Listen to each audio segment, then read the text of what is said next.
Hello, my name is Laura and I'm a trainee clinical psychologist currently undertaking my doctorate in clinical psychology, and I'm also working at private therapy clinic as a junior therapist. So today I'm just going to talk to you about assertiveness and more specifically different type of communication style and how to acquire assertiveness skills. We all know how relationships are very important to our well-being, but we also know that relationships can be very difficult to maintain. And one thing that can really impact relationships are the way we communicate with one another. And throughout this video, I'm going to focus on one particular example, and I'm going to talk about different communication styles using that same example. So let's think about a couple, Mark and Susie, both living together in a relationship for a couple of years. However, Mark started a new job and he comes home from work quite late. So Susie really wants Mark to come back home earlier because she feels like she's worried about him coming home very late and not really letting her know at what time he will be coming home. So when we think about different types of communication, we can think about it in three different categories. So aggressive communication style, passive communication style, and then assertive communication style. And here let's start with what passive communication style means. When a person is being passive, that means that the person has learned a pattern of not really expressing their needs and their feelings to the other person.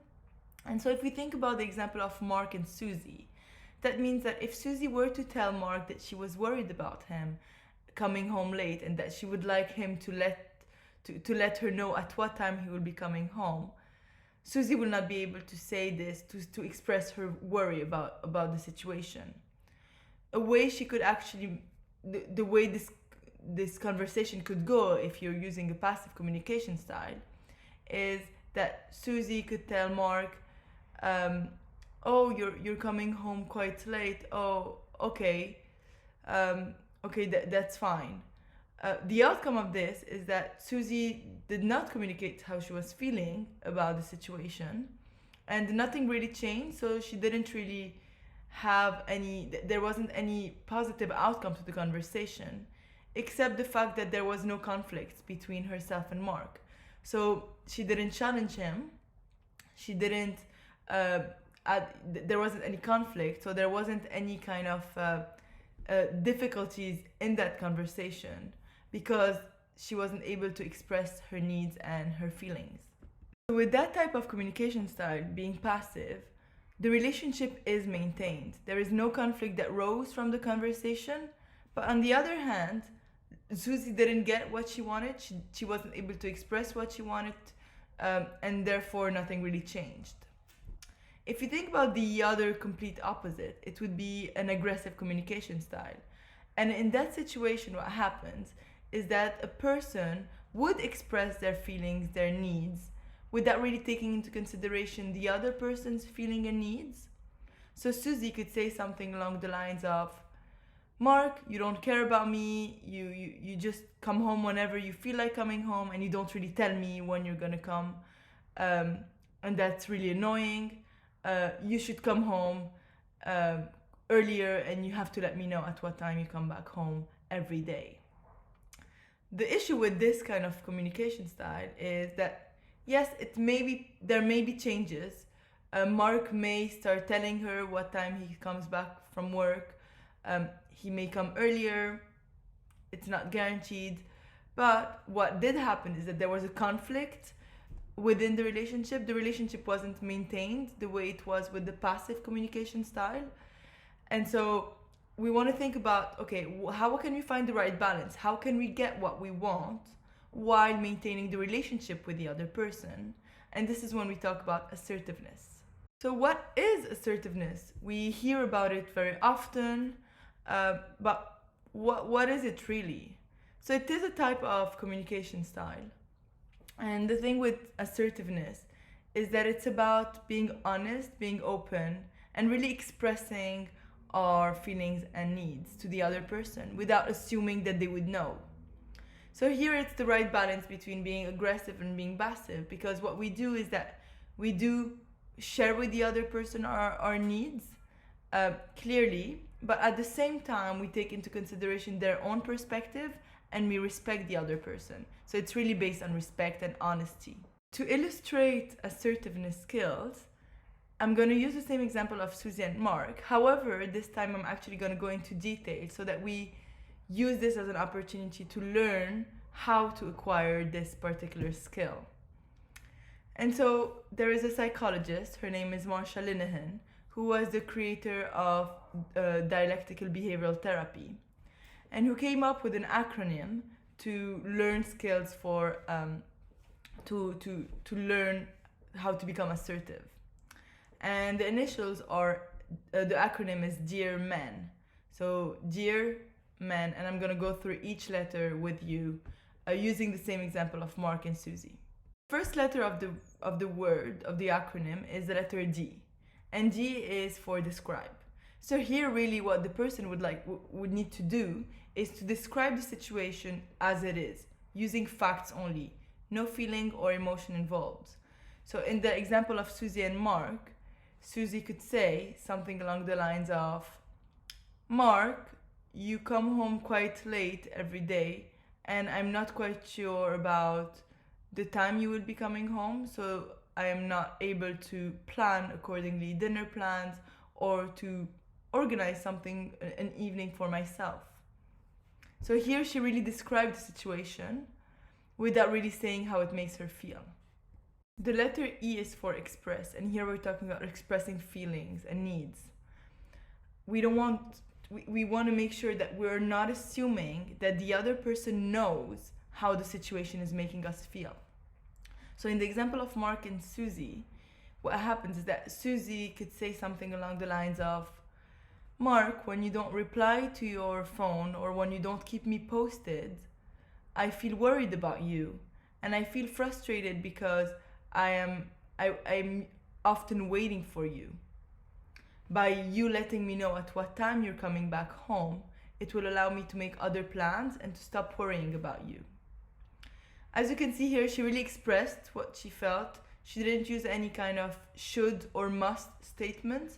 It was more about saying how this whole situation makes her feel and letting Mark know without assuming that he knows. Letter A is for asserting. And here it's about really telling the other person clearly what is it that you want. Mark, I would like you to update me once in a while during the day, the time at which you will be coming back home. I would like you to let me know if you know that this is going to be a late night, and if you have an idea to give me an estimate of the time you will be coming back home. This is very important because it really is about making sure that your request is very clear, and the other person doesn't have to assume what you mean by saying that you're worried. So you can really clearly state what is it that you wish to get out of this conversation. The letter R stands for reinforcing and rewarding. So here what we want to get out of this is we want to let the other person know that if they do decide to go ahead with our request, it's actually going to be a good thing for the both of us. So Mark, if you actually do let me know what time you're going to come back home when you have an idea, then I would stop pestering you with messages and asking you all the time. And when you come back home, we would both be in a better mood because I would not be angry and frustrated.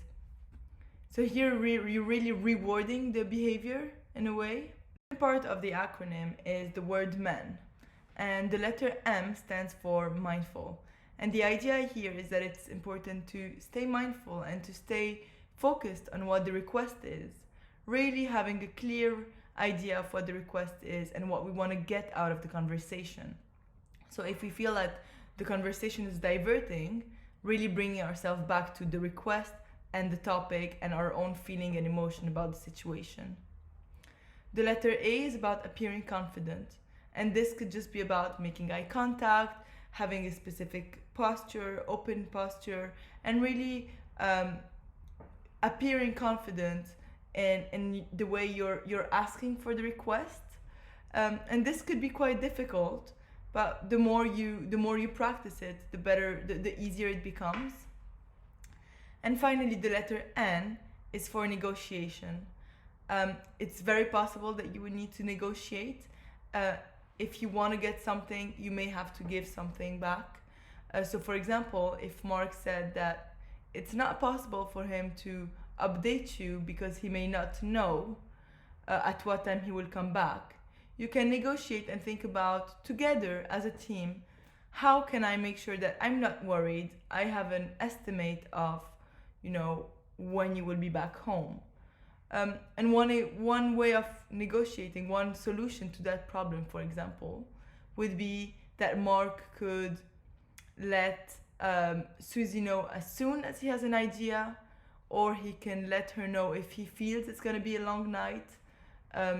Maybe it would be a good idea for Susie to plan something in her evening independently of Mark's plans and Mark's workload.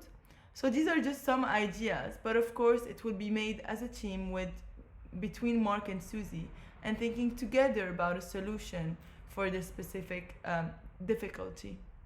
Those skills that we've talked about, so those different steps, they can be quite difficult to achieve, but it's with practice that you actually learn this assertiveness skill. So if you can think about a situation where you felt you were more passive or aggressive, that you could have become more assertive, you can try to use those skills and see how the conversation could have been different. If you do have a request in the future that you want to make to your boss, to your partner, to your friend, maybe you can think about it in advance and really thinking about those skills that we discussed today. So thank you for watching the video today. If you have any question or any comment, you can add it in the comment section. I really hope this was helpful. Thank you.